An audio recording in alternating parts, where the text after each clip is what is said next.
किष्किंधा का राजा बाली अपने पिता इंद्र से प्राप्त स्वर्णहार, जो किसी की भी आधी शक्ति खींच सकता था, उसे पहने अपने विशाल गदा के साथ जिधर भी जाता उधर त्राहि त्राहि मचा देता।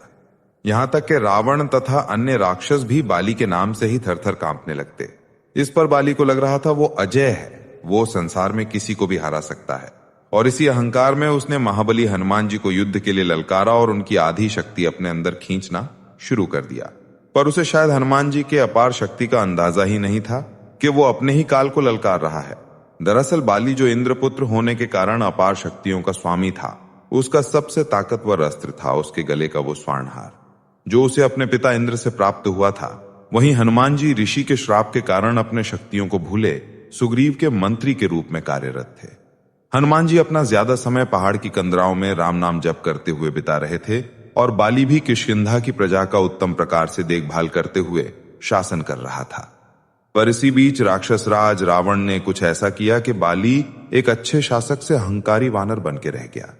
असल में जब लंकापति रावण तीनों लोकों के देवी देवताओं को जीतने के बाद भी अशांत था, क्योंकि उसे पता था कि उसका वध वानर और मनुष्य के हाथों अभी भी संभव है, और तब उसने सोचा कि अगर वानरों के राजा बाली, जो मेरे समान ही शक्तिशाली है, उसे हरा दूं तो वानरों से मृत्यु का भय समाप्त हो जाएगा।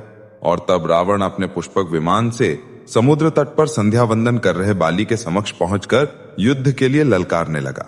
रावण ने सोचा कि वो आसानी से बाली को मार देगा, पर बाली ने अपना स्वरूप बड़ा किया और रावण को अपनी बाईं कांख में दबाकर अपनी संध्या वंदन करने लगा। पर संध्या वंदन के बाद भी बाली ने रावण को आजाद नहीं किया। लगभग 6 महीने तक बाली ने रावण को अपनी कांख में दबाए हुए ही अपना जीवन व्यतीत करने लगा।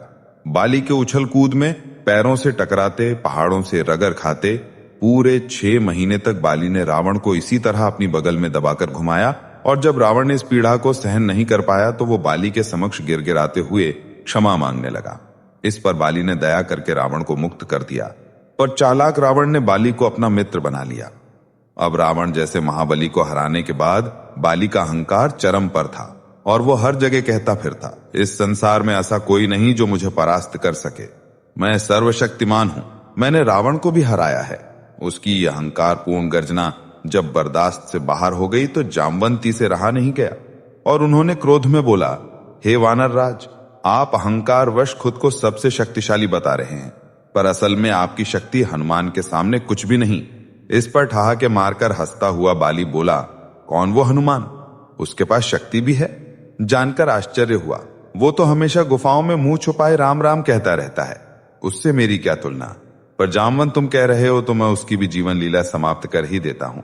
फिर क्रोध और अहंकार से गरजता हुआ बाली हनुमान जी को ढूंढते हुए उस वन में पहुंचा जहां हनुमान जी तपस्या कर रहे थे। वो अपने विशाल गदा से पर्वतों पर प्रहार करता हुआ, वृक्षों को तिनके की भांति उखाड़कर फेंकता हुआ और सिंह की भांति गर्जना करते हुए हनुमान जी को ललकार कर कह रहा था, कहां है वो हनुमान? कहां छुपा है वो तपस्वी? आज मैं उसकी जीवन लीला समाप्त करके ही किष्किंधा लौटूंगा।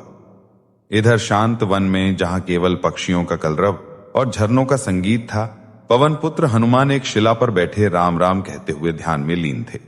तभी बाली का अहंकार भरा कोलाहल उस शांत वातावरण में विष घुलने लगा।